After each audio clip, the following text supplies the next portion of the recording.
which kind of just out-efficientizes you in the game. Is that a word? I'm making it a word. She's just going to farm the jungle, and she's going to farm the creeps around the jungle. Will the DK, if he doesn't get crushed, be able to just kind of hold the brick wall steady and put enough pressure on the Brood to stop her being able to farm the jungle as well as the lane? I don't think it's ever possible to actually stop the Broodmother from farming, unless you're a hero who can just like hunt her in the jungle and have another support also be there with you. Dragon Knight isn't really that hero. Dragon Knight sort of just wants to stay in the mid lane, soak up damage, get to level 6, and try to hit the mid tower. So they really don't have that heroes. But I think Alliance game plan should be focused around just getting experience and having that huge, massive 5-man group up potential. Because if you look at NiP's lineup, their team fight isn't like super strong, right? You see, like they got like the Centaur, they got a lot of single target. Like Centaur is pretty much like the best team fighter they have on Dire side. So Alliance, on the other hand, have this Dragon Knight, Death Prophet, Chen with who's gonna have a mech, all this healing going. It's gonna be this super Death Ball-y lineup. They just gotta get to that point. That is going to be the aim of this game as we get into this one immediately. Supreme being chased around a little bit by Limp in this middle lane. Nice little snake on the range creep there, but we'll look towards the side lanes first. There's immediately a bit of aggression coming out and a bash as well onto Soneko in the bottom lane. Look at the damage coming out from Hanskin, just chasing back this Clinks and stopping him, really just being able to sit here and harass people. Hanskin, his answer to this huge damage coming out from the Searing Arrows is just to run at the little bony boy. But yeah, it's going to be Charlie on the troll with Soneko on the Clinks versus S4 being played by, playing the Death Prophet, and Hanskin playing on the Spirit Breaker, who just continues to follow Soneko around. I mean, he's even saying, Charlie, come and help me, but Hanskin is not letting it out. But how's this lane supposed to go in your eyes? I think normally they would like Soneko to just be bullying some kind of melee hero like Nico Baby, and that's the reason why they had to like make this rotation happen. And since it's going to be S4 here, I don't think Soneko's going to get that many hits off, but it's still extremely scary. And I like that Hanskin is focusing down the Clinks, because if they just let him... Oh no! That doesn't feel good. Hanskin, Jesus, this man should play the lottery today. That was ridiculous. Yeah, and now Charlie's left alone in the bottom lane against 2 heroes, because Soneko just can't TP back down to the bottom lane and help him out, since he did try to get out of there. Just going to make that big walk of shame back to bottom, and Hanskin is going to get a free pull here off, and that's going to be so good for this lane bottom for Alliance. Yeah, this Spirit Breaker's working out marvelously for them so far in the laning phase, which isn't traditionally where we expect this hero to be that strong, but the axe is coming out from Charlie, giving him the space, making that a very slow charge. And I think things should probably continue down here in Alliance's favor, so let's take a look up towards the top lane now, as we see Nico Baby and FNG on the Slark and the Chen, laning into Sableye on the Centaur Warren and Era on the Shadow Demon. I feel like this is very classic lane, the Shadow Demon and the Centaur Warren, always very scary to play into. So far, so good for the Slark, but do you think the pressure's going to start to amp up once you get a couple of levels on these 2 NIP heroes? I think now that the Slark has reached this point where he's secured himself some creeps, got the magic wand, he's probably going to grab a Wraith Band here soon, I think. And then after that, it's going to be very hard for NiP to kill him. Although they do have like a lot of damage with like the disruption into the chain stun, but I think Slark is just much stronger, especially with the Chen, who's going to get a creep soon and is going to cover the Slark and just going to go on the Shadow Demon every time they try to focus. Yeah, just try and... I mean, I think that's kind of the key to beating this lane as well, which Alliance hopefully have figured out. And as we look back towards this middle lane now, and in the first few minutes, it's actually the DK sitting with 30 and 6, but of course, it is a Broodmother lane, so, it's not strictly accurate, but if we look up towards the net worth there, it's still the DK leading by a fairly significant margin, in fact, leading by 600 gold to start things off, so Limp having a marvelous time, yeah. Oh, really? And it's going to make him feel really good when you look at that CS bar, you see like 33 there. It's Spiderling, but still. In the bottom lane, trying to run around the trees. Hanskin, he's trying to get the charge off, but he can't quite see him. Charlie's actually doing a great job just harassing him, running him down. He even throws a Searing Arrow his way, forcing Hanskin to TP back to the base. That is quite nice for an IP. Going to give him a breath in the bottom lane to try and recover, and a little bit of space here to try and get Charlie back into the fighting position down here in the bottom lane. But of course, the Spirit Breaker, the power is that he can just come scorching right back in with that charge. Yeah, they're just gonna bring some more regen down here for S4 with the charge, and that's gonna be chopping off this bottom lane once again, so they're ready to fight. I think so. As of right now, Alliance is having a really good time in pretty much all of the lanes. This is exactly what they need to have, because their goal again is just to get their experience, be able to hit that death ball timing that they're looking for. Oh, mid lane. Died out onto Supreme. Yeah, he doesn't have the ability to throw out a Breathe Fire, and I don't think it would have been enough to finish him anyway, but still, Limp just absolutely dominating this middle lane so far.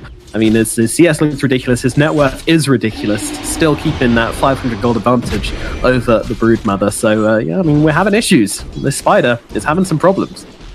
Yeah, and when you play single target lineups like this, it's very important that you do extremely well in the laning stage and you try your best to just get what kills you can or little advantages that you can make from it, because your team fight is like really dependent on you snowballing and getting your Black King bars early in the game. Yeah, and they hit their 6 at the same time, which is not really what you would expect from a Brood lane, but yeah, Supreme really kind of getting it shown to him. Look at this, Limp, the moment he comes into the lane, he just starts using his spells. Bottom lane, yeah, S4, getting himself away, Charlie pretty low as well. Meanwhile, up the top, Nico Baby's the one to fall. Hopefully we didn't bait the cameraman too heavily there when he caught the action, but if we didn't, I do apologize. Yeah, the Chen wasn't nearby at that situation, and they just kind of went on him, and that's unfortunate. Goose Stomp, and the extra damage coming out from that Centaur is a little bit too much to deal with the Retaliate, so yeah, that is one very dead Slark up in the top lane. So NIP, they're trying to make the plays to drag themselves back into this one. I mean, that's definitely a big step forwards in the top lane, killing off this Slark and trying to give Saberlight control of the lane, make him feel a little bit threatened, but you know, I'm still worried about this mid and even this bottom lane as well. S4 has had a very good time down here. Meanwhile, Charlie struggling a little tiny bit. Yeah, so let's look around at the catapults right now. Like, which lane can actually apply some pressure onto the enemy tower? We see mid lane, Broodmother does have a bunch of spiderlings and a siege creep still alive, so we'll see if he decides to do anything with it. Nope, he's just gonna let it go and die to the tower here. DK is just gonna clean that up. So it looks like it's gonna be a very slow start to this game at this point. We're not going to see too many rotations happening. Most of the time, the catapults are like your first sign of a tower being pressured, but it seems like they're all pretty much dead at this point in the game. Except for the one at bottom, but I don't imagine that bottom lane is the one that's going to be applying any pressure. S4 is like, he has phase boost, magic wand, he's almost level 6, half a level to go. This lane is going to be very difficult to penetrate for Nif. Yeah, I mean, the one thing they've got is that this Life Drain isn't going to be doing... Spirit Siphon not going to be doing a hell of a lot of work here because they've got so many slows and they can just keep really far away. You know, Clinks with his great range means they can generally keep that gap away, but Hamskin is going to be the big deciding factor in that with this Charge of Darkness to come in and disrupt things. Meanwhile, now Limp up. He's going to hit 100 CS in a minute. I mean, this is ridiculous. He's got so much creeps. I understand it's inflated by the spiderlings, but he's got a huge net worth as well. Limp is just huge all round, every aspect. Yeah, it's like he kills like 10 little spiderlings with the fire breath, but he's still getting like 30 something gold, right, out of it. So yeah, I mean, he's kind of happy, and some of those are expensive spiderlings too.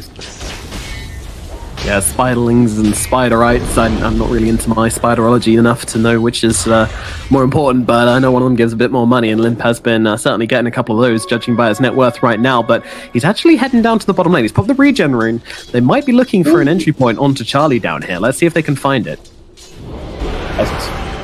He also got the S4 level 6 if he wants to do that, but this is scary though. Now that he's TP to the bottom lane, this is an opening for Broodmother to take the mid tower too. Yeah, you're on a time. The moment you leave this lane and show yourself in another lane, you're on a timer. But they have got an X-Factor. Yeah, he's going to TP him back in to help him come and defend this tower, I suppose. That's actually... Okay, that's very nice. I like that a lot. Yeah, but it's still going to take like so much damage. This tower, though, just took like 900 damage just like that for like that little bit of time that he was away from the lane. Right, and what did he get done in that time away from the lane? I mean, he took that opportunity. He tried to make a play happen on the Troll Warlord, but, you know, it was too obvious, I feel like. And Soneko can just go invisible. They don't have any detection for him there. And that 900 damage definitely wasn't worth it. And also, Limp had to force his ultimate to be used here, too. Oh, finds the Brood, but doesn't get any of the Spiderlings. Oh, it's going to turn on him, the Dragon Knight. Yeah, they've got Suneko here as well, but I mean, Lim doesn't seem that bothered. He's just kind of casually strolling back under his tower, playing carefully, and now Royal Jelly dropping for the Chen. He's going to give that over to his cause, I would imagine. Just look at his build. Look at this Dragon Knight's build. Like, 4 levels in Dragon Blood, 16 health regen, 12 armor. These Spiderlings do not do any damage whatsoever to this Dragon Knight. And that's what we're talking about. Like, all he has to do is just sit here in the mid lane, defend his tower, buy time for his Slark, his Death Prophet, everybody to get farmed. And he's also getting a lot of experience from this too. He is indeed. Yeah. And you should be happy with this. They should really be happy with this. The longer they delay this game, the better it is for Alliance, I believe, right now. Yeah, I mean, it definitely feels like NIP are the ones who are going to be needed to make the movement. So they do have Charlie on this troll, and we'll see what he builds onto later. Meanwhile, S4, yeah, he might have been caught going for the rune here. Suneko's sitting on top of him, and the Spider's coming over as well, but Handskin's just going to come through, and that big Wrecking Ball scaring off the Brood and getting it safety. Meanwhile, FNG being chased by Era here, but unfortunately Nico Baby's come over and has ruined Era's party as he tried to go for the solo kill, and actually ended up getting him a kill for himself. So a little bit overzealous there, maybe from the Shadow Demon as he tries to find the Chen jungling and get himself a cheeky solo kill, but in the end ends up with nothing. Yeah, things are getting kind of scary, I would say, for NiP here, because their window of being able to kill some of the Alliance heroes is starting to close, and Alliance are going to start grouping up rather soon. The Death Prophet ult is coming out bottom. Handskin just protecting S4 here. Charlie could be in some trouble. The charge is going to come through. They kind of want to get his ulti out of him, but Era's making his way over, and they're going to pop the ultimate onto S4. Is there a go from NIP or not? They're looking for it. Yep, Chen ulti going to come out, but Charlie's time to chop away at S4. S4 might be losing his life. He's gone, and they got a disruption onto Handskin as well. Handskin, not on mana, does just now get the mana for the Charge of Darkness. It's a very slow run here, and he might just about make it. One stack of poison should not be enough to bring him down. Brings him to about 30, but Suneko, yeah, he's still chasing. Suneko's still got him here, if he's fast enough, which he certainly is. Handskin, a couple of arrows in his back, should take care of him. Oh, it was close, but they do have themselves that cow and will be having some beef for dinner. Meanwhile, we'll look over towards Limp. Now they've got the medallion, but unfortunately, the retaliation from Alliance. So they take down top. So they find a tower out of this at least. Yeah, that's huge for Slark, especially because now he's going to get that 2 camp opening, and he can keep shoving the top lane out, and NiP has to keep reacting to these creep wave that's going to keep on going into the top tower as well. We can see on NiP's lineup, they don't really have much catch for the Slark. So that's going to be rather annoying for them to be able to pick him off in some ways, unless Nico Baby goes overly aggressive and wastes his ultimate as well. Done out onto Charlie. The charge is going to connect as well. He doesn't have that ultimate available for use, even if he did have the chance to use it. So Charlie's going to lose his life in the bottom lane, and Suneko and Era are out of there. Yeah, that's a blink reveal on Limp, as you say. Wow, one. That is really insanely fast. Blink. He's got power treads, braces, soul ring, blink. Like this guy, this is a 1700 HP Dragon Knight, minute 12 with the dagger. Oh no, they might have found Sableye here as well, because they TP in the Dragon Knight. He blinks himself forwards onto the Centaur. Centaur trying to get himself away. Disruption gonna buy him a few precious seconds, but I don't think it's gonna make much of a difference. They jump him, they kill him, and now they look for the +1. Era, Nico Baby inside his ultimate just keeps on chasing here. The stun does connect, and Era's gonna lose his life as well. In the mid lane though, Supreme finds something, and might be finding a couple of things as he's keeping the chase going on to Handskin. He's running through the trees, but Handskin, that's not where you want to go versus the Brood. He doesn't have any problems chasing you through there. Nico Baby has been seen. This guy does not have his ultimate though, nor does he have any mana at all, so he's only got himself a stick with 4 charges. Might have to think twice about this one, but Liv's going to jump in, finds the stun. Suneko, what can he do to keep Supreme alive? Well, he's going to drop the army down. Burning Army used. Supreme does get himself over that cliff and to safety, and all things considered, Supreme getting away with running around on low HP just about, but this DK doing so much work in this game. My goodness. It feels so good for him. Like, although he's not the hero who can go around and hunt the Broodmother in the jungle, he is able to soak up all the pressure that Broodmother was able to do in the mid lane, and after all of that, he's really showing the fruits of his labor here with his blink, power treads, and he also took the Broodmother's tower first before the Broodmother can take his tower. Madness. Absolute madness. Yeah, NIP, they are getting a little bit outplayed in this laning phase. A 3k advantage still for Alliance, which they've been maintaining for a little while now.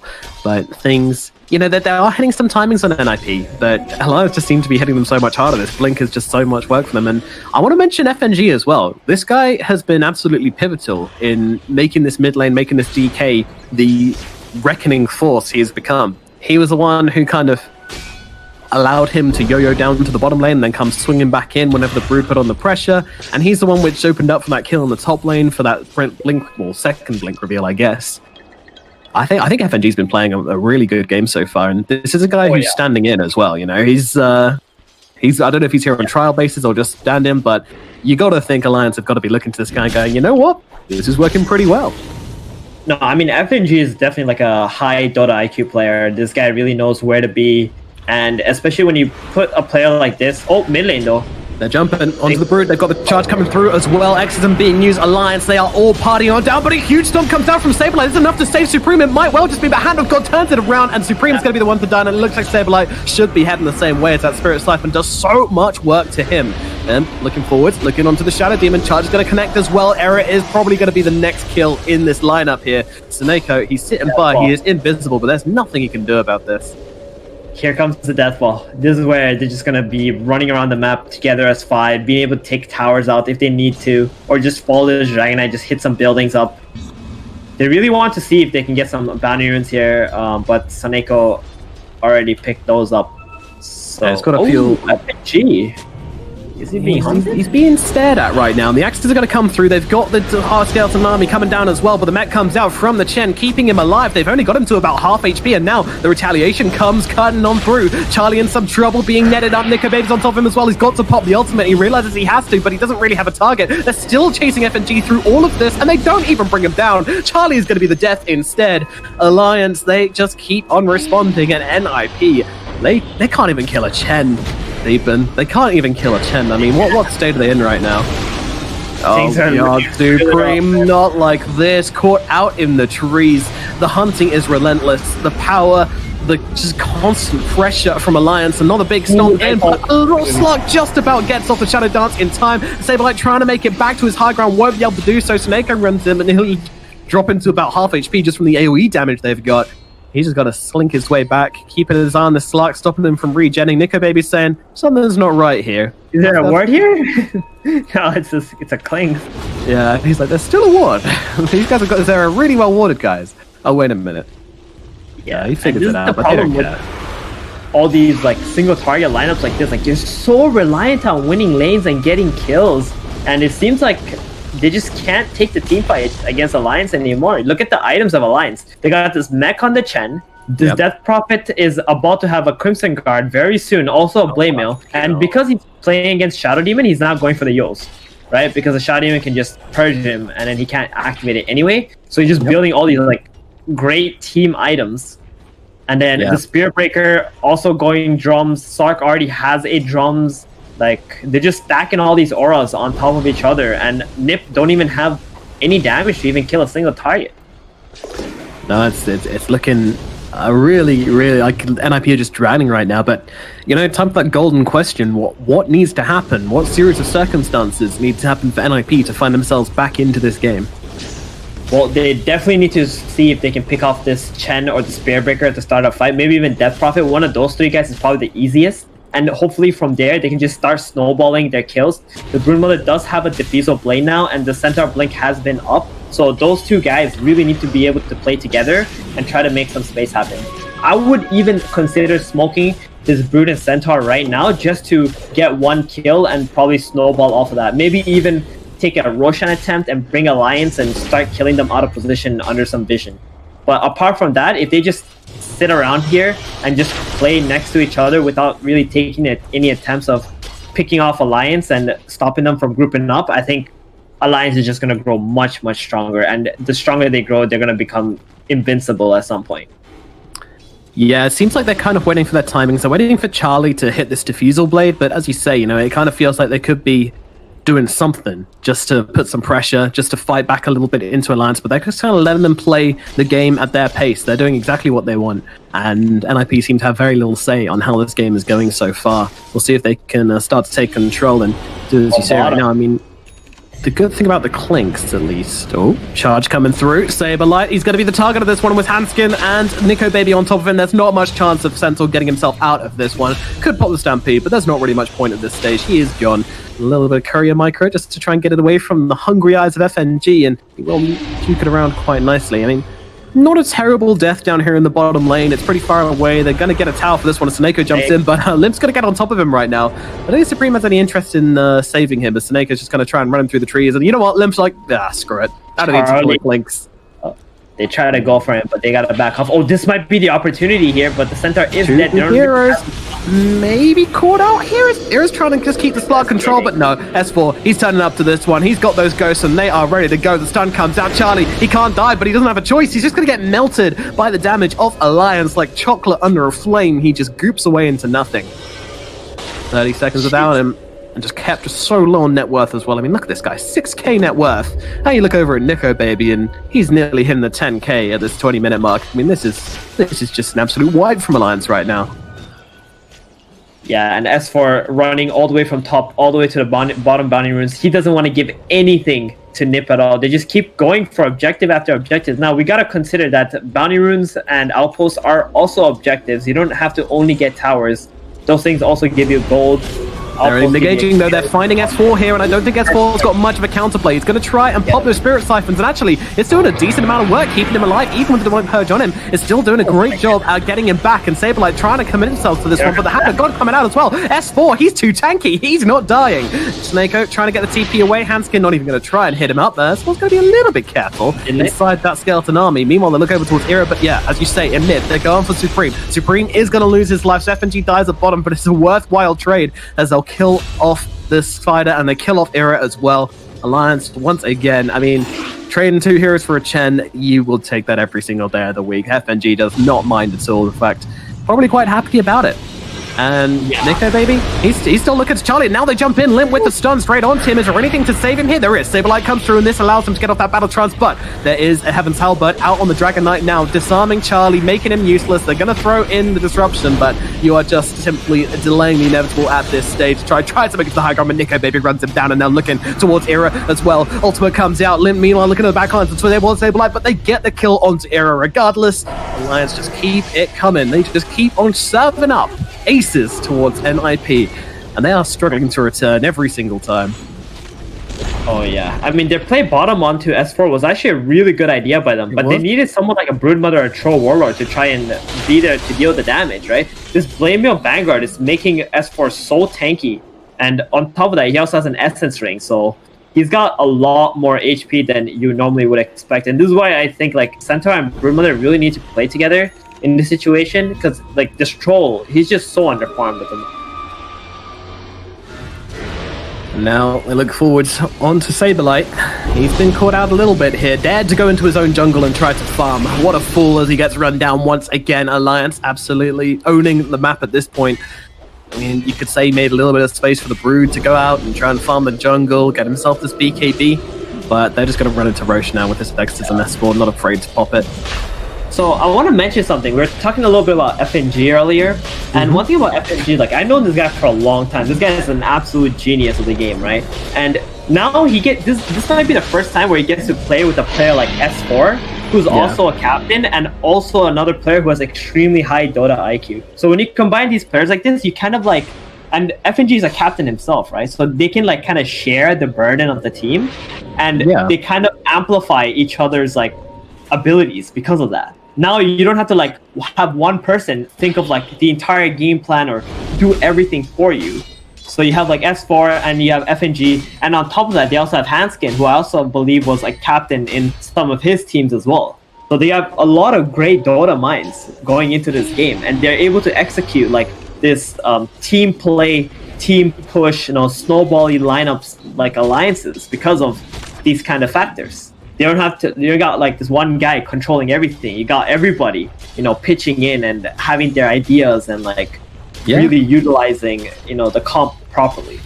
Yeah, coming out with the huge experience of Limp as a space-making mid laner, and then you've got Nico Baby, this kind of new-ish carry player who's just like overloaded with potential at this stage. And yeah, this Alliance team looking pretty damn good. And You know, FNG, I find it interesting that you say two great minds in the same team results in, you know, a perfect balance of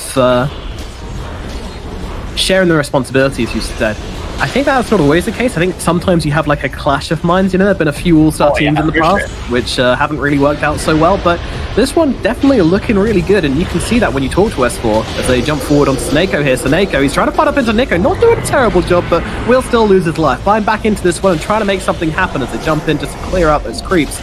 Saberlight battling with the kobold he just dug up, and well, at least he can beat that, but it doesn't look like he can do the same thing to many members of Alliance right now, as they're just taking their base for free. I mean, there is no resistance being offered right now, and now they're even going to jump forwards onto Supreme. Saberlight trying to make his way over, does land the stun, but Through Mother still getting run down here. Heaven's Halberd up, so she can't even turn around and heal herself up, and both Supreme and Saberlight gone, and that's it! They just cool it. They just tap out.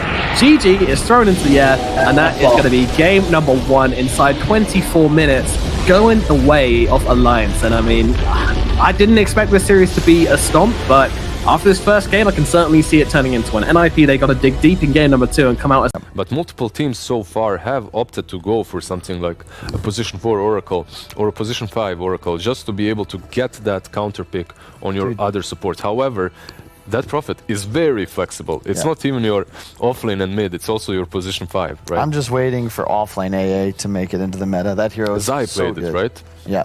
It's suffers because it has no wave clear whatsoever. So you really need to have a laning phase, and you also get destroyed by a bunch of like creep heroes, but you know, it's just a way to fit it into your lineup realistically. And I just don't like that either, man. Yeah. Clock is not good against Phoenix Death Prophet. In theory, I can interrupt the dive with my Q, and I can buy a Blade Mail, and Death Prophet can't stop dealing damage. But in reality, you're just a very low damage support that ends up getting drained or burned and dies. Yeah, I'm not really a big fan of that as well. They did roll it on position 3 as well sometimes, so you can get your items a little bit earlier, but... even on 3, I don't like. I don't even like that. Yeah, on support versus Phoenix, versus heroes that have built-in mobility spells such as dive. Clock just feels underwhelming. We have seen it today played by OGC, but they had everything around that clock. They had such a high tempo of a lineup that they were able to win versus even OG with it. Yeah. You also have some pretty significant wave clear issues right now, which is still a necessary mechanic if you're going to win games that are even. Yeah, sure, you can dominate it and just run around and kill people, but typically when things break down, you need somebody that can push out lanes quickly. And while Troll is like decent at it, you're not the same as a bunch of the other carries popular in the meta, unless you go for like some Battle Fury, but even that takes a lot of time to come online, and you cannot buy a Battle Fury in a game like this. I think the ideal Troll build is still this like diffusal SNY into a Satanic builds where you prioritize status, resist, and sustain. We know that Charlie's like more of your kind of traditional carry, likes to farm. Do you think there's a high probability he goes for something like a Maelstrom in this game? And if so, is that too slow? I don't think you buy Maelstrom on Troll ever, honestly. It's just not a... I don't know, it's just a weird item. I think Diffusal provides far more, and even if you wanted to go back for a Battle Fury, like the amount of... it just provides a natural power spike if you get a Diffusal. Maelstrom is kind of like a poor man's Battle Fury. Yeah, it's a poor man's Battle Fury, and it gives you later on, if you built it into Mjolnir, some attack speed, some AoE. That's how they justify it usually. Versus some heroes it's good. Versus Phoenix and his egg, it can be decent, right? But let's look at the positives. They have Oracle now versus Lich and Phoenix. They have Oracle combo with the Troll. You can also deal with the silence from that Prophet. So overall, the game for Oracle and Troll can be decent. Now they have to find a way to really deal with Yag as well, and with that teamfight combo that's coming from Alliance. I will say, this is where I feel like maybe Alliance is a bit of a weakness, where this is Liquid, this is just a Insania Phoenix 100%, keep it as a 5, and you pick some sort of playmaker for Taiga, but Alliance are keeping it on Hansman's hero. So now you pick this Lich that's pretty underwhelming when you consider Clock has solo kill potential on him for most of the game, and Oracle's going to cleanse off the shield or purge off the shield. So it's not ideal, I would say, but it is quite nice against Troll, just to Frost Shield his target. Decent synergy with your Death Prophet, sure. We'll see how it pans out. Right, so... Saberlight Centaur. I'm not a fan of this. I don't like this at all. I think once again they have completely ignored Death Prophet, and that's like Alliance's best hero. And you're just saying, yeah, we don't care. What is you're going to buy Vessel on your on your Centaur again? Is that the plan here? Yeah, I guess if Clockwork has a better game, he can do it. And also, that Prophet doesn't have to be an S4 hero, right? It can still be mid. They can get that brawler type that's also your frontliner on the offlane. Or you could go for DK again. That's also an option. I think is not Mars is still available, right? You can do whatever you want. There's banned, where's the NIP damage right now? I just don't see it. In the final pick, hopefully. Just like what's going to deliver enough? It's once again real single target. The team fight's just not there. You're not going to be able to walk into Death Prophet Ult or Phoenix Egg right now, and that's a huge concern. Let's figure out where Alliance is going to go. Timber. Just something fat. It really didn't matter. You could have gone DK, but they prefer the Timber in this sort of matchup, and it makes sense. Clock. What does Clock do? You really need Spirit Vessel now. You need it as soon as possible, right? You do have some burst, not a lot, coming from the Oracle, I suppose. That's scraping the barrel. I'm reaching, man. But for Alliance, okay, what are the gaps in their draft? They don't really have anything solid that's going to prevent you from hitting the egg. They do have the damage soaker in Timbersaw that's going to be up front. But if you just ignore him and go for the backlines, you can deal with the Egg and the Lich and the Dead Prophet, who has absolutely no save on her side. You don't have your Oracle, your heals, no shields. So if NIP rounds this draft up well, I do see cracks in Alliance's draft this time around. I feel maybe NIP go for like a sniper, or you need a sniper or like a necro, something that does massive damage. And if I'm Alliance, I think I'm banning Sniper. Ironically, after we discuss how bad the Sniper Troll meta was, maybe we would see it. I mean, it's really good versus that Prophet and Phoenix. Yeah. And they have zero reach on the side of Alliance. I like it against Timber, too. Yeah. Overall, they have zero reach. They have no ways of getting close to that Sniper. Yeah. But I can't think of another hero. Like, you could Medusa, I suppose, but then it's just like, you're Medusa Troll. Like, that just doesn't feel good. If you do get that Sniper, if you're thinking about it, you have to ban out the Slark, though, too. It's also it would be a big issue. It's another free Slark game. Yep. They banned DK instead. I wouldn't be surprised to see Alliance just grab it. Jug isn't ideal here. I do want to make sure, like Slark, the way Nico Baby played it, I like. It's really good. However, if it's a Slark versus Sniper game in this one, he needs to be the ultimate win condition. He needs to be very fat. He can't just join every single brawl early on.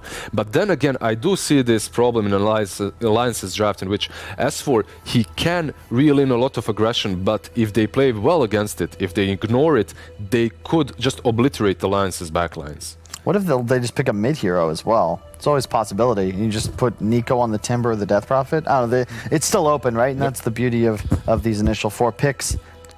I really liked Nico's select. I will say he plays this really active style, and I just think it gives the hero like this new flavor. I specifically like the phase drums. You don't have the same like farming speed as you would with treads, but because of the crazy high attack speed from the active on drums, you effectively get the move speed and mobility of phase, the bonus armor, and then 6 opportunities to do massive damage. damage. It's the Faceless Void. They go back. And that's also your teamfight control that they desperately needed. Yeah. I think this is a really good pick in that way. I was actually not sure what they were supposed to pick here, but Void makes a lot of sense, and this draft just suddenly becomes complete. You have combo with Yeg, you have combo with Lich, you have exactly the amount of disable that you very badly needed. I just love this Void. Yeah, I love it too, and it's comfort. It's like Sniper, Dusa, Necro. I really can't see a damn thing for NIP in the pool, and I don't even know if I like those heroes for them, but I don't know what else is there. With this Void, like you were talking, if it was a Slark, he needs to be stacked up, he can't be involved. Do you expect the way Alliance to play this to just have the Void running around looking for fights as well, straight off the lane? Just go with Huskar. No? The mysteries cannot Alright. protect themselves. That's the Supreme Special, and I We've like seen it better dominate than with my ideas because it gives you this ability to just get super ahead, and then you don't have damage issues anymore. The Clock, the Centaur, these heroes can now just set up for the TA. Have you seen the Aghanims build, by the way, I on have. TA? What do you think? It can work really well. Like an episode of games. Star Trek. I think we shouldn't see it. That's what I think. No, I Save think that for that your meme games. I think that Aghanims build on TA eventually will become very popular. Really? It just makes you a completely different hero. you can't replace any of the items in your builder. You need the death, so you need the BKB. It's just so I could see it, but I think it's more relevant later in the game when you can eat the eggs. I think you need to play a different kind of a game completely around the TA. Draft differently, and then if you go first item eggs, you're completely different type of a hero. I don't know. If it wasn't Death Prophet mid, I would really feel confident with the TA pick, but I just love Alliance. I think their team fight's still hugely ahead. You need to play a near flawless game for NIP if you're going to win this game. Supreme has to have maximum 1 death. Yeah, Alliance, their lineup as well just looks so easy to execute, man. You have Void, Lich, Phoenix. It's just simple. Okay, let's look for a light at the end of the tunnel for NiP. How do they win it? Is it all on Supreme to just carry this game? If they have a chance in hell of beating Alliance in your eyes? Yeah. I mean, Supreme can't have more than 1 death, or they're in some serious trouble. And he has to remain that like 1 item ahead of Nico Baby. And that's just hard because you're losing every single team fight. So how do they kill the Timber, by the way? Eventually. The clock, but how long is it going to take him to get a Spirit Vessel, right? It's TA. TA, Troll Diffusal, you've got options, and it's taking an early roach as well. Yeah, that's a fair point. You're right. It's possible. Yeah. Unlikely. I really just think Alliance is also playing like the better team. They have a really good read on the meta right now. And I just, once again, think if you're going to beat them, how do you give Limp free Death Prophet games? And it's the first stage, first pick, by the way. Yeah, it's not like it was crazy, concealed from you. Well, I don't know how they're going to beat this this DP. We'll have to actually see if they got a chance in hell, because I believe the game is ready. Nomad 1437 on the line, ready to see if NiP can drag this back.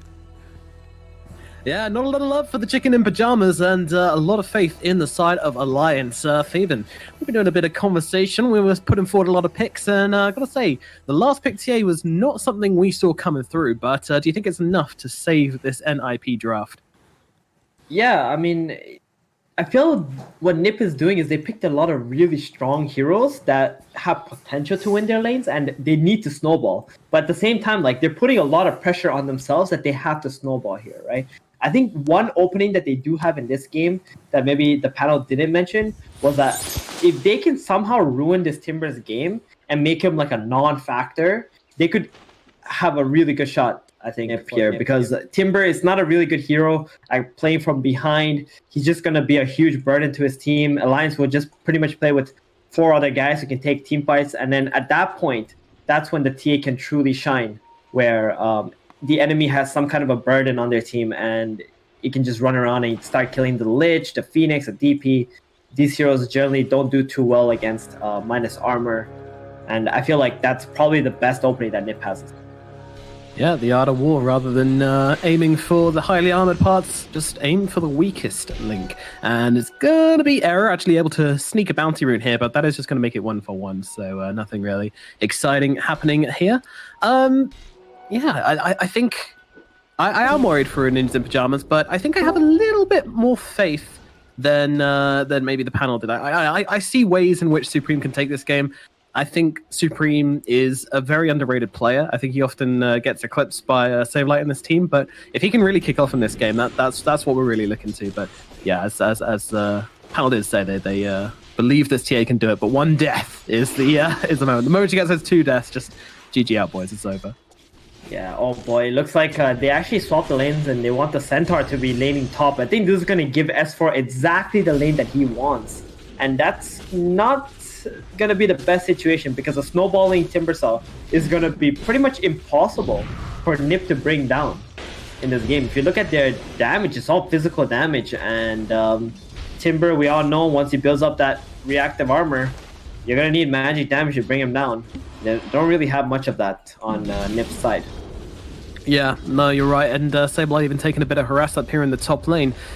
I do agree with that, though. I think if the Faceless Void has a bad start to the game, it's not really too much of a worry, because the other 2 heroes are going to be able to make the space for him. Like, Exactly. And this is where, like, I would have rather NiP tri-lane the Timber here and, like, really, maybe get a kill or two on him and just snowball the troll in warlord. some trouble in the top lane, stomps up the Timbersaw, and that might have just got him out of there, but it's the bottom lane where the action's really happening. FNG gets killed off by Charlie. So finally, this aggressive tri lane finds something, and they're looking towards Nico Baby as well here. Charlie's making way over, does have the axes, but the time walk away from Nico should keep him nice and healthy as Hanskin even comes in as well and throwing a couple of fire spirits the way of NIP, just to say, get off my carry, you big old meanies.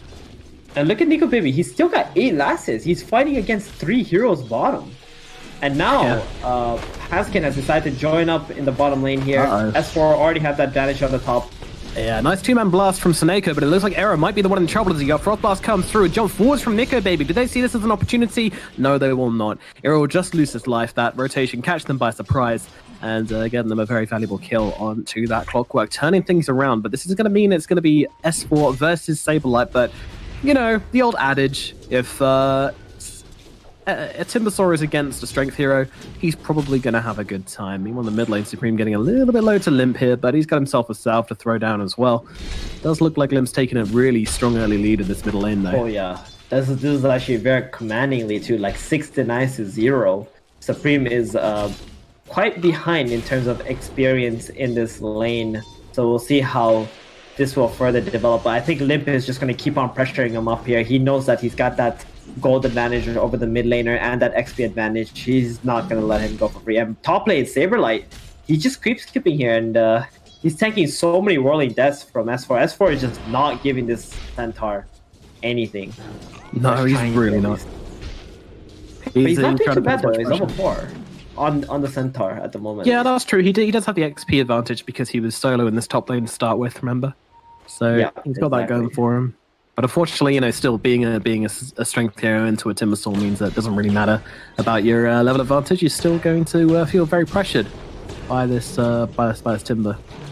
Yeah, and imagine, bottom lane Era, now he's gonna be completely fine. I'm gonna TP out here. But yeah, so imagine that the other 2 lanes compared to the Timber versus Strength hero matchup are the ones that are doing better for a line. So that's kind of scary for Nip already. There's an early start to this game. The mid lane and bottom lane both have as much or more last hits than the Timber does. Yeah, and Supreme's getting absolutely bullied in this middle lane here. Oh no. Gets a regen rune as well on the Death Prophet. Supreme, could things gone better for him? Yes, but this regen rune is just not helping at all. This feels absolutely rotten for him now having to play into this. Oh my god, that is extremely miserable. He has so much resource. He's got 2 more mangoes as well. He can cast so many Crisp Swarms in his lane if he needs to, Limp. And Supreme already going into the jungle at 4 minutes. This is a guy that Nip really needs to snowball in this game, and things are looking a little bit rough at the moment. Yeah, I mean, to be fair, he hasn't had any deaths yet, but he also hasn't had any last hits, though. Oh, nice kill onto FNG, and now they look towards Hanskin as well. NIP looking for their second one, but he's got that dive to get himself to safety. And Nico Baby still pretty much untouched in this bottom lane and leading the Troll fairly significantly in CS as well. Nico Baby having a much better time down here.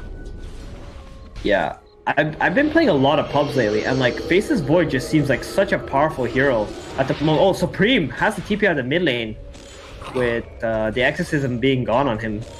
Yeah, Era tried to wrap around the back to try and make something happen, protect his mid laner maybe, but nevertheless, Supreme will survive. But FNG, he's actually wrapping him from behind as well, so a couple of heroes gathering up in this middle lane. Era makes himself known, but Limp's immediately going to jump on him, but he's got those cogs, but in from the back, FNG is here. Meanwhile, Soneko also TP himself into this one and trying to blast down Limp, but Limp, he's plenty healthy. Meanwhile, Era on top of FNG, doing a decent amount of work onto the Lich here, but knows he needs to keep his distance from this Death Prophet, so not overcommitting to anything so far.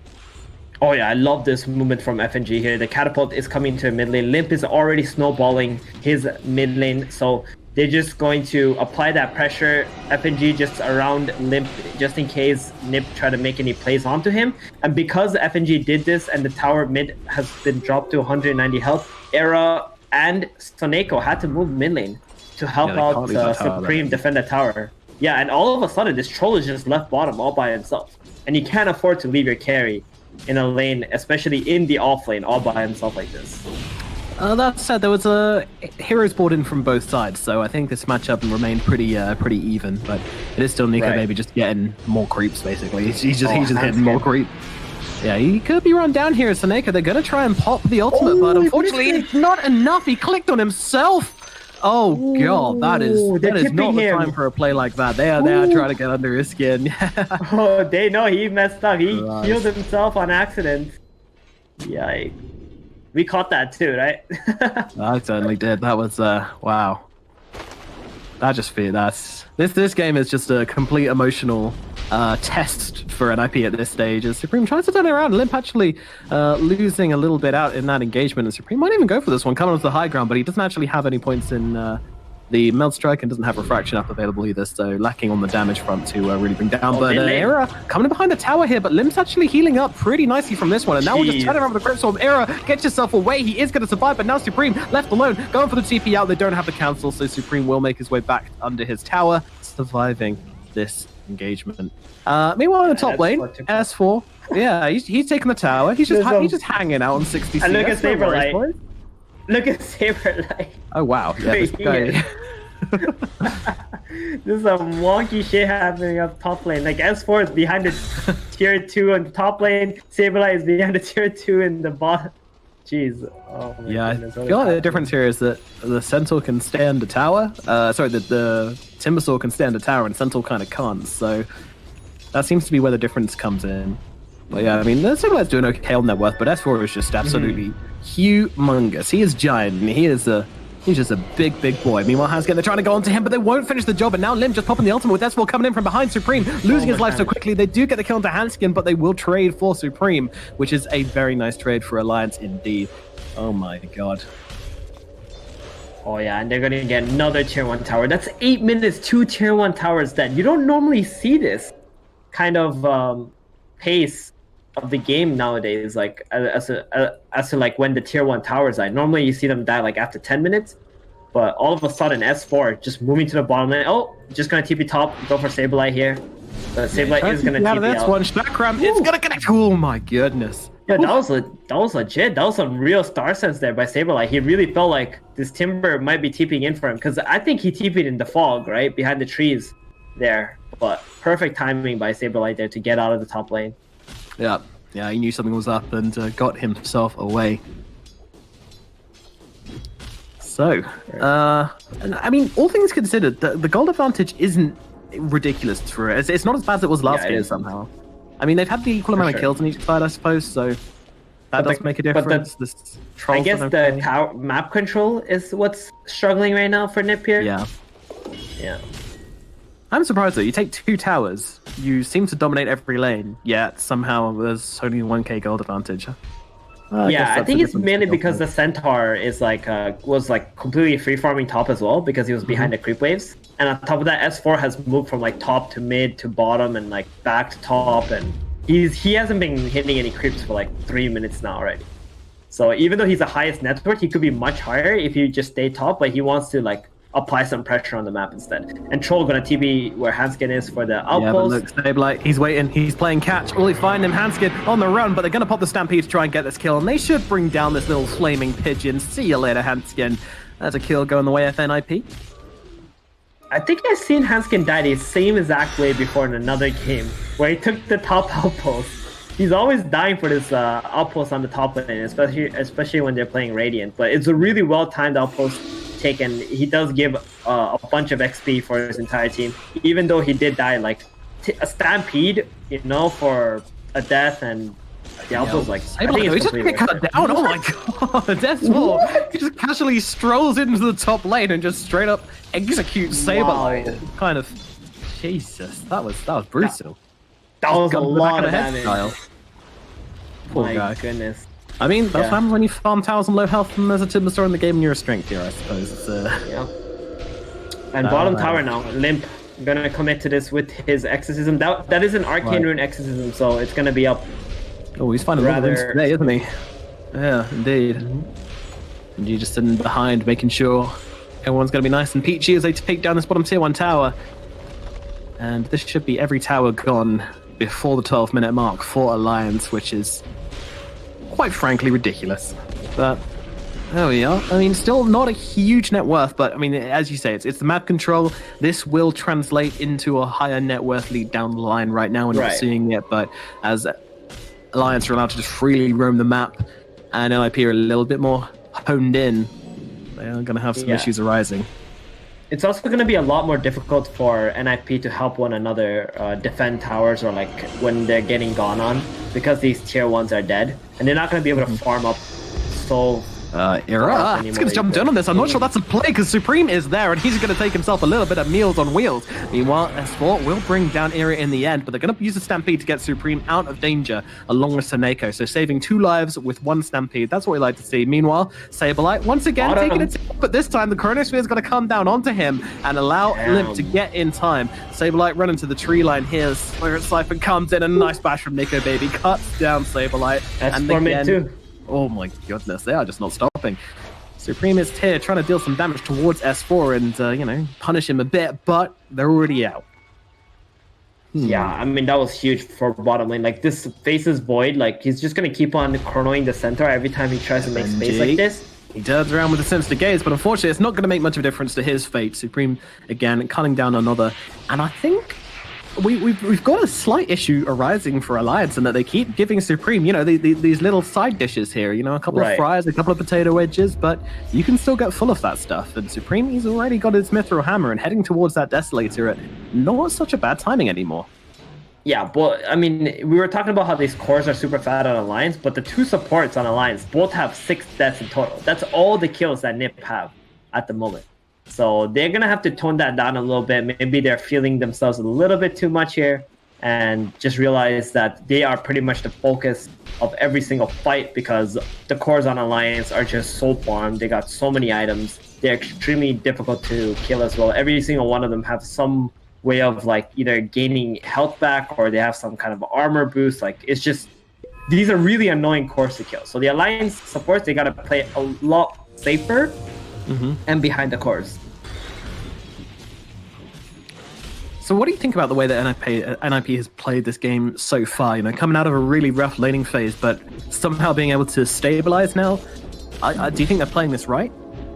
I think they're making the best out of their situation, right? I think if they laned where they could maybe punish the Timber, it could have been a little bit better. But with what situation they're in right now, I think it's absolutely perfect. They just want to get this Deso up, the Blink Dagger up, so the TA can just run around and kill the Lich and the Phoenix maybe a little bit more and farm off that. The Troll Warlord also has a Diffusal Blade now in 40 gold. That's going to be a huge pickup from there. But NIP really need to try and take a tower somewhere, or maybe bait out a Chronosphere, and then after that, they can group up and try to take some fights against Alliance. Meanwhile, Soneko is having some issues here as Hanskin's trying to burn him down, but they don't actually want to go for this one. They've realized that every time they walk up these stairs, there tends to be a little pink lady waiting for them with a couple of melds to go, and that does not seem to be the ideal place. They respect Supreme's part of the map, and they will let him go. Meanwhile, up at top, there's a little bit of fighting going on for this outpost right now as S4 shows himself, and Era's just going to keep on annoying him. He doesn't have another chakram for another 2 seconds, but Era's like, actually, I don't really want to mess with this Timbersaw, so they're kind of just cowering around him. Yeah, all the cores really close on net worth, and Limp, despite his pretty damn good laning phase, he has actually fallen out of net worth standings pretty severely and has been more than overtaken by this Templar Assassin. Meanwhile, Stampede used, they want to try and grab FNG here, and they should be able to do so, but he's going to throw down a Chain Frost just before he goes down, which is going to land a couple of times onto Supreme, but with that refraction, it ain't doing much other than slowing him down a wee bit. Yeah, it kind of feels like Limp doesn't want to play around the mid lane that much, mainly because of the clockwork, because he has no way of really getting out those cogs, and maybe he's a little bit more afraid. Normally what you see is when people take this mid tower super early, they just stick around there, keep shoving the lane into the tier 2, but maybe this clockwork pick is putting a little bit more pressure onto at least Limp over here. Saberlight, he's being greedy, he's going for it, but he actually gets bashed up by Nico Baby before he can get the last hit on the tower, so it's just going to go to the dub. It doesn't get denied. Saberlight trying to get the TP away, and they're going to have to use him to make sure that he doesn't escape this one, but they will bring him down. Centaur dies to grab that tower at the very least, but not a great trade, but to be honest, we've seen Saberlight die down here quite a few times, so this is clearly something he's okay with, because it's kind of causing Alliance to play a little bit inefficiently, if you will, but I still don't think it's good to die there, really. For sure. You really don't want to die there like that, but it is giving some information, I suppose. And it looks like they're going to get a DD rune on the TA. They're thinking about Roshan, but nope. Alliance already on top of it. They are on top of it. They're popping the exorcism as well, just trying to bring down this TA as quickly as possible. But the hookshot comes in to Lich, stops him getting off that ultimate. But now in comes on the backlines. That's going to take down Supreme and Faneko in seconds. And now comes in the ultimate on the top lines from the Phoenix. And Charlie, he's just chopping away and his life is gone. 4 heroes dead. They try to fight without their centaur and it ends up being an awful mistake. The DD just makes them a little bit baited. And now with 4 heroes dead, Alliance get a free pass into this Roshan. Exorcism already running a beautiful series of events for Alliance. That Chronosphere, that egg, everything just going their way. And now they will take down the big boy and grab themselves an Aegis. Oh man, that is such a tough situation for Nip. They're the ones who got the double damage, but Alliance bringing all their heroes there, bringing every single hero they could possibly find, every spell being thrown into that team fight. And all of a sudden, Death Prophet activating Exorcism next to Roshan just means that after the team fight that you can just go in and take the Aegis as well. Things, it looks like options are starting to run out for Nip, like on this map, as to what objectives they can go for. Yeah, the hope in this game kind of just got crushed a little bit, I feel like. And again, you know, NIP just getting challenged again and again and again. And if they want to turn this game around, then they need to apply some serious mental fortitude. And a little kill onto FNG, just doing a bit of ward punishing, as it were. Yeah, FNG is 0-6 already in 17 minutes. You don't normally see that in a winning team's lineup, but he might have to tone it down a little bit. Just hang out in the back and wait for his teammates to push lanes out, and maybe he can plant a vision after they have already, you know, pushed the waves for him.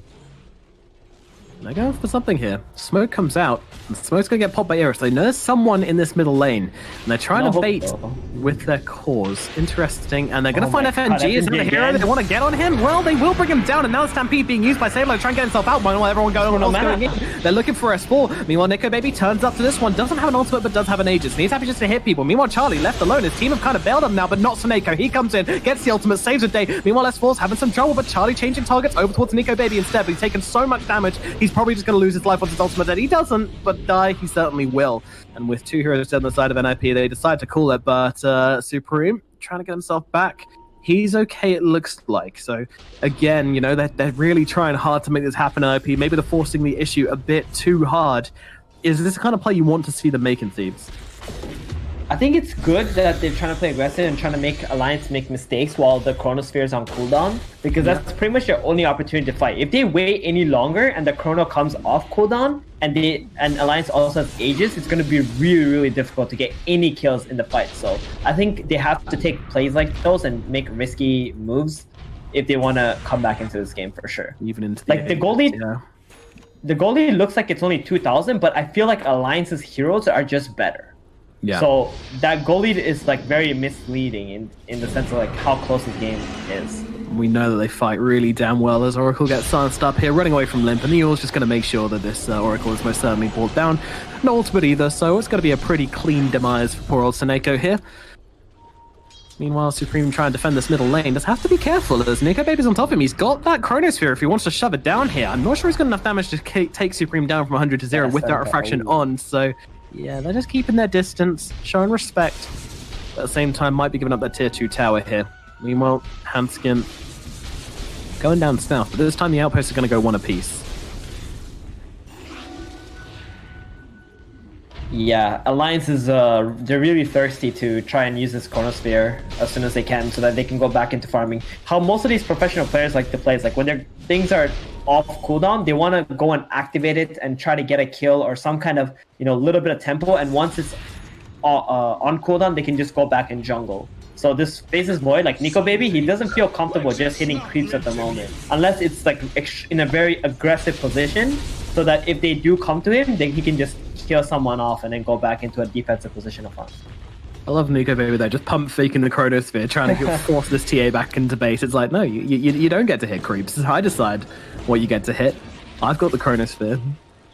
Meanwhile, Supreme, he's given Nico Baby's truffles a bit of a ruffling, but will be able to blink away. Not too many bashes today. Bottom. Nico Baby might not be done with him, but you're right. It is Hero who's in trouble, and he's going to die. Meanwhile, the Chronosphere does come down, but Snakeo's, he's not inside. He's going to throw down the ultimate before he gets silenced. A really heads-up play here, though. There's a lot of damage coming in to Supreme right now. He needs to get himself away. He's got the blink, and he wants to turn this one around. They're going to take the Aegis away, and Limp in some trouble as well under that tower, but tries to turn it around with the Spirit Siphon. It's healing up so much inside that Yours. Now they jump forward for more. Saberlight under the tier 4s. Really, guys? You're right. They are going to back themselves up, but now Charlie coming into this one. Probably Rewards try and bring him down, but won't be able to bring down Nico Baby, and now taking a lot of damage and doesn't have the ultimate. They've got no fails to eat promise for him either. Saberlight throwing his life into this one. He needs to get back, but Nico Baby stays on him. Timber Chain forwards as well. The Centaur with the Essence Ring is enough to keep him alive. No, because a bash comes through from Nico Baby. Meanwhile, Saneko under the tier 4s has no counterplay, and suddenly there just happens to be 4 heroes dead on the side of NIP.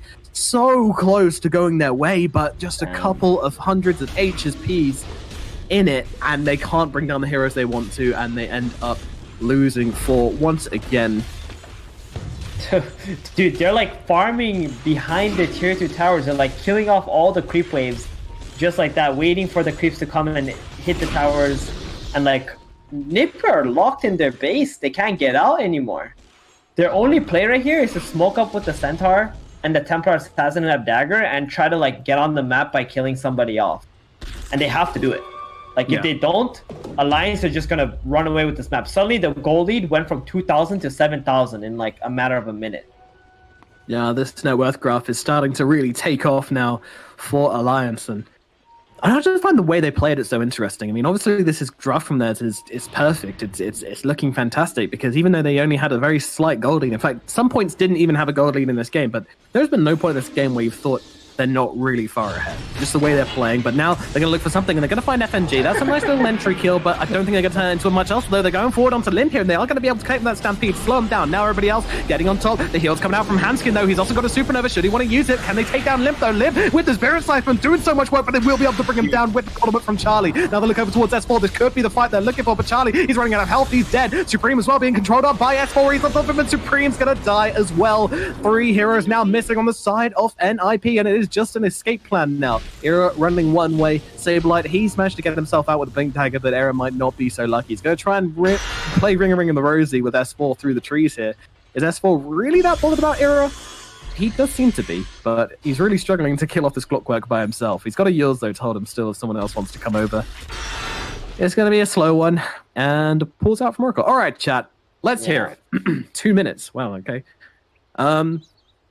What I want to know is this Clockwork going to live, or is this Clockwork going to die? He's got 10 seconds till hookshot, but there is S4 on top of him, and a Phoenix coming over. Press 1 if you think the Clockwork will die. Press 2 if you think he will survive. Press 3 if you think he'll turn around and kill S4. You crazy people pressing 3. Probably don't do that. But yeah, I mean, another lost fight from NIP. Looks great for them at the start, picking off that Lich, but didn't really go their way. What keeps happening in these fights, Stephen? Well, they killed the Lich, they killed the DP, but they stuck around too long because they felt like, oh yeah, we just killed 2 guys, we can keep going, we can wipe them out or something, right? But in reality, Alliance have a bunch of really powerful team fighting spells. The reason why they made that play is like exactly as I said. The Faceless Void uses Chrono, his Chrono's on cooldown, it's time to go smoke for Nip. And they, again, keep finding this Lich every time. I don't think, I kind of laughed there a little bit because I've been in his situation so many times before, where like you're in a winning situation, but the enemy can only kill you, so they just keep killing you all game long. He has like 8 deaths in this game, right? So I think what Nip needed to do is like after they kill the DP, they just gotta reset, move back, wait for the next set of cooldowns, reanalyze the situation, see with the positioning of the rest of Alliance's heroes, and then jump in once again. Once Centaur has another stun, or Clockwork has another battery assault, or whatever it may be. Rip Era. In some trouble. Yeah, looking like those who pressed 1 are correct. No big surprise here. Go and claim your prize at www.weplay.com, and I don't know what you get. Probably nothing. A sense of pride and accomplishment. That's what we all want at the end of the day, isn't it? Yep. So Nico Baby has a Mjolnir now. He's making his way into a Scotty. I think he's buying the Scotty because of the Oracle. Right? The healing, gotta reduce that healing for the Troll Warrior to make him a bit tankier. It seems like some players are starting to favor this item a little bit more nowadays. And Chrono comes down onto Charlie. Does he have the damage to take him down? Well, he certainly does. This troll just gets taken 100-0 by the double damage Faceless Void. A tip coming out for Charlie as well, so, well, at least you get some shards for your efforts, but not much of a softening to the blow, which was just dealt to poor old Charlie here. Jesus. It is looking dark. It is looking real dark. Supreme? Really? Really? They're gonna drop the ultimate, they're gonna drop Train Pulse, they just get the kill straight up. They just jump him and bring him down. They have the lockdown. Meanwhile, a hook shot across from Era. Nice Baby actually blocking it there with the time jump forward. The time walk in. Wow. That's just playing baseball out here. Yeah, for sure. Nice catch. And another 4 heroes dead. This is not the NIP we have been seeing previously in this tournament so far. This is a different team. Or a different alliance. These guys have been playing out of their minds, to be honest with you. I'm gonna tell you, this is a different alliance. Like, ever since that time they got slapped by Secret, I think it was like 1 week ago, this team has become a completely different monster. Like, I think they really learned something from that match they had against Secret, and they realized like the meta, what it's really about, and they've adjusted their drafts, they've adjusted their gameplay, and I would love to see, you know, a rematch like that once again, like Alliance Secret or something, because this team is like, the way they're playing, they're absolutely tier 1. Like, we saw Nip, they beat Liquid some days ago, but this does not look like the team that beat Liquid, and that's not because Nip is playing worse. I think Alliance is just playing way better. They really stepped it up this tournament. Just a constant curve of growth for them. They look better and better each time. But still, is it completely over for NIP? You know, you've talked about them needing to still make plays when that Chronosphere is down. It is down, but this time they are trying for nothing. So there may be a slightly more scared NIP. The only timings they can look towards or anything they can still do in this game to come back into it. Well, you know what, Nomad? You're about to get your answer in about 30 seconds. Yeah, they have to make a response here. This is everything right here. If you can hold this barracks, you might still find yourselves in some sort of game. If you can't, then it's going to be a tricky one. They're maybe sitting in the back lines, 20 seconds until that Chronosphere. They don't even care, though. They know how strong they are, and they are happy to take the fight to NIP. They just can't do anything about this.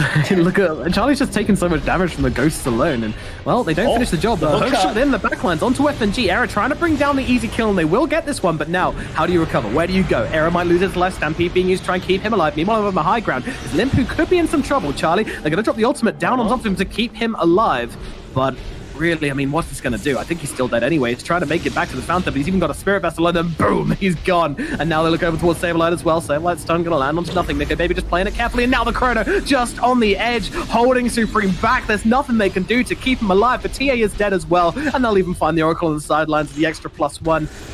I'm just getting so bored of saying this, Steven, but 4 heroes dead in NIP. What, did you get your answer?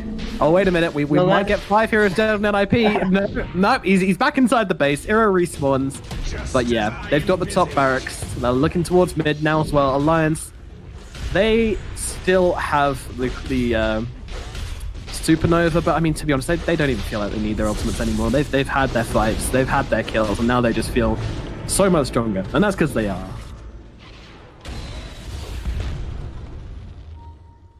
Yep. And they're just gonna back out, like they're just gonna play it safe. What's the point, right? Like, why are you gonna stay there? You use all your cooldowns already. You can just go back, get your tier 3 neutral items, get Roshan, Scotty complete on Nico Baby as soon as he sends his courier. This is like, and this is Nip gonna make their last stand right here. They gotta get some miracles going. They gotta get this Faceless Void insta stun lock and drain all his mana, and hopefully he will die, because if he does die, he doesn't have a buyback. But they gotta go through 3,000 HP here though. It's something, and now they see Sableye on the front lines. They're gonna throw the Yules down. They actually gotta commit to this kill. Looks like they will. They get the fear from the high ground from FNG. A beautiful play to lock him down, and Sableye is just gone. They're trying to find the return kill onto S4 on the sidelines. That won't happen. Now the Yules come down onto Templar Assassin, holding us still. Meanwhile, Charlie looking towards Limp here, but Limp is just really tanky, and Charlie is not. He's losing his. He doesn't even get the ultimate off. He's just dead before he can even use it, and they're gonna throw it down. G to the G. Inside 30 minutes, they will take game number 2, and NIP just get torn apart. Damn, Chickens in man. pajamas get absolutely fried.